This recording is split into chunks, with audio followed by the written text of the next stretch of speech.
Now with Professor of Economics and Public Policy at the University of Michigan, Justin Wolfers. We also have with us former Director of the Congressional Budget Office and President of the American Action Forum, Douglas Holtz-Eakin. Thank you both for being with us. Justin, break down what this inflation update means for everyday Americans. It's just really big news. One of the things that's really weighed on all of us over the past 3 years has been inflation and the rising cost of living.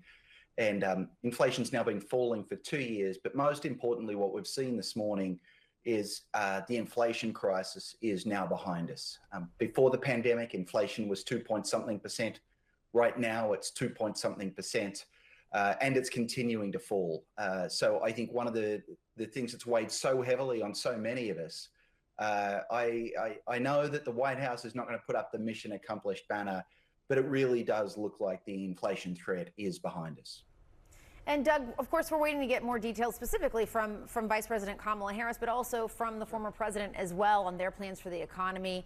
But I'm curious what your thought is, because Trump and Harris can propose all of these policies they want, but unless they have congressional control in their party as well, and, you know, there's also the Fed, there's a lot of levers they can't pull by themselves, right?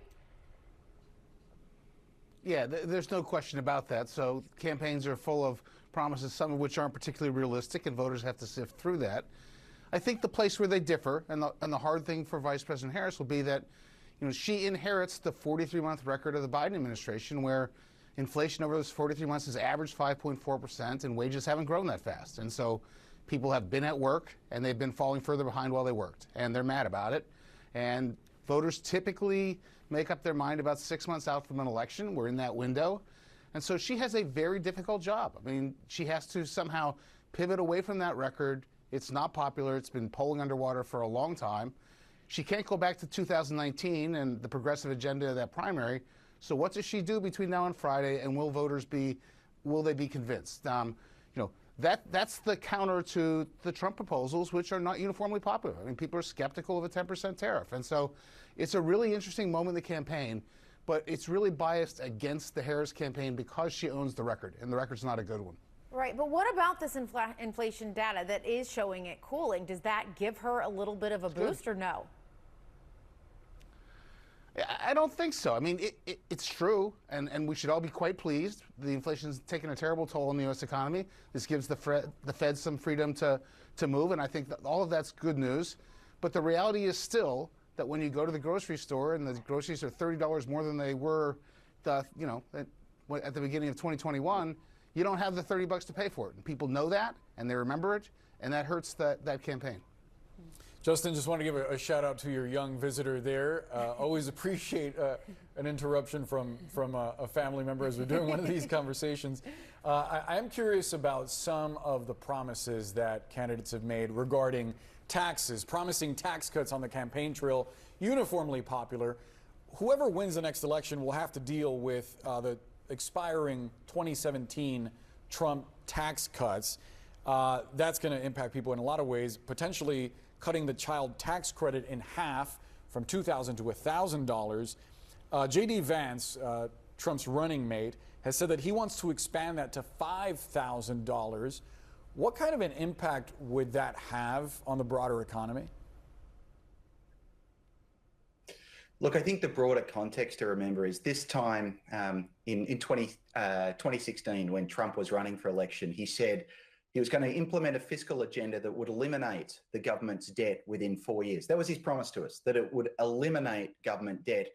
He then proceeded to have massive tax cuts, which went almost exclusively to the rich. And I know this won't surprise anyone, but when you cut taxes, it turns out you cause the government debt to rise. And what we're seeing right now is exactly the same sort of nonsense. And I think part of the problem is that people are never quite sure how seriously to take the president or his running mate. But if you look at some of the things he said recently, it's really very, very worrying. So yes, he likes to talk about tax cuts, but he forgets to mention that what he has a 10% across the board tariff.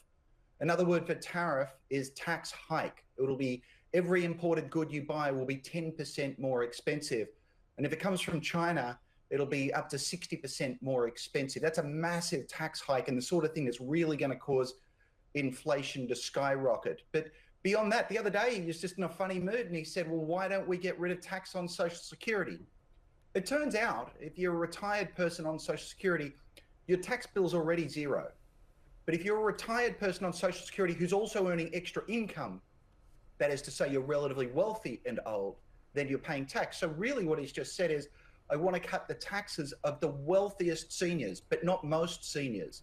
And the thing is, when you do that, the wealthy is where the money is. And so it really starts to add up, and that government debt's just going to go up and up and up and up.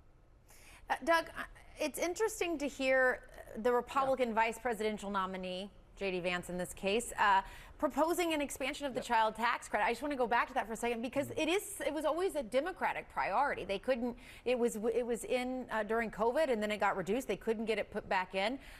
Were you surprised to hear the Republican, one of the Republicans in this race, being a proponent of that, supporting that? Not entirely. As you well know, Republicans aren't what they used to be, and there's no longer the unanimity on where you want to land, especially on pro-family tax policies, and the child credit's in there. Republicans did expand it in the 2017 Act, and this would be an even bigger expansion. But I just want to echo what Justin has said, which is, you know, you can talk about not taxing Social Security, you can talk about not taxing tips. These are silly, quite frankly, campaign proposals. The real issue is, what do you do next year when, if there is no action, we get a $4.2 trillion tax increase, including those making less than $400,000. Everyone's campaign pledges get violated, and this child tax credit gets smaller, not larger. As you just said, Jessica, you have to control the Congress somehow. I've heard neither side come up with any kind of a realistic plan for how they're going to deal with next year's challenge, and that is the issue. That is such a great point, because that is coming for whoever wins in November. They're going to have to deal with this. And yet both candidates are vowing a different kind of tax break, this on tips. Doug, to you, the Trump team is suggesting he's going to eliminate both the federal income tax and the payroll tax on tips. The Harris campaign saying just the federal income tax for tip workers would be eliminated. Is that realistic at all? Do you think all these sort of promises of tax cuts are only the expiration date for them, let's say, is January 20th, whenever the next president is inaugurated? I honestly do not think of these as real tax proposals. There's no merit to not taxing tips. You know, labor income, you shouldn't choose but how it comes. You provide distortions to provide more tips. There's no particular targeting to low-income people. There's nothing especially meritorious on wage twisting, waiting versus janitorial services. I don't know what the rationale would be for this. It would cost some revenue. How much, we don't know. Many people aren't paying taxes on their tips. This is a sideshow. Campaigns often have them. I was on a campaign that featured a gas tax holiday. I don't think that's going to go down in history as a great idea. So yes, they've made these proposals, but it's time to put that aside. They each put that on the board and get serious about the real issues that face the broader economy and especially the federal budget going forward. Justin, last word to you. A holiday on taxes for tips, realistic, or do you agree with Doug? It's absurd.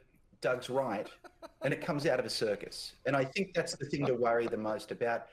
Look, Doug posed a big and important question, which is what's going to happen when there are big and important decisions to be made? And the thing I care most about is making sure that there are really smart people who are going to be advising the next president. And the list of economists who've said that they would willingly serve under Trump is the least impressive list of economists in history. My guess, I don't know, we got him on the show, we can ask him, is that Doug wouldn't serve under President Trump, and Doug is a very fine Republican economist. And so it's the rest of the team I worry about when we have to have these very difficult and very serious conversations. Let's have those instead of these silly things about tips. Doug, you want to answer that? Would you serve under a Trump administration?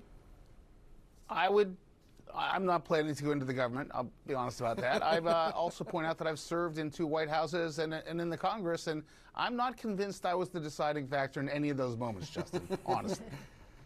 Douglas Holtz-Eakin and Justin Wolfers, we appreciate you both. Thanks for joining us.